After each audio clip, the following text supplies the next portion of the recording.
সংস্কার নেই দীর্ঘদিন, খানাখন্দে ভরে যাচ্ছে।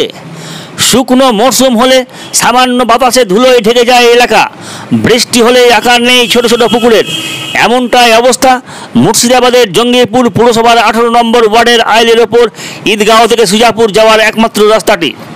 এই রাস্তার পাশেই রয়েছে জঙ্গিপুর কাস্টম অফিস। ব্যস্ততম এই রাজপথ ধরেই বহু গ্রামের হাজার হাজার মানুষ প্রবেশ এবং প্রস্থান করে রঘুনাথগঞ্জ শহরে। প্রতিনিয়ত শত শত যানবাহন চলাচল করে জঙ্গিপুর পুরসভার এই সড়ক পথ ধরে, আর দিনের পর দিন বেহাল অবস্থায় পড়ে থাকায় এখানে পথ দুর্ঘটনা হয়েছে নিত্যদিনের ঘটনা। পরিস্থিতি এতটাই সংকটজনক, বেহাল রাস্তায় যানবাহন যাতায়াতে 200 মিটার পথ অতিক্রম করতে অনেক সময় 30 থেকে 40 মিনিট সময় লেগে যায় বলে বহু পথচারীর দাবি।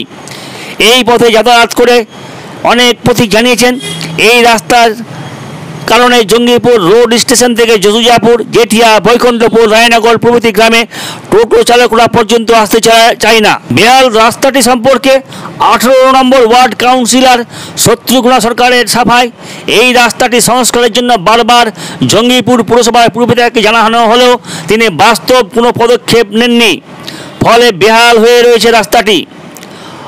অবশ্য এ প্রসঙ্গে জঙ্গিপুর পুরসভার পুরপিতা মফিজুল ইসলামের বক্তব্য, খুব শীঘ্রই রাস্তা সংস্কারের কাজে উদ্যোগ নেওয়া হবে।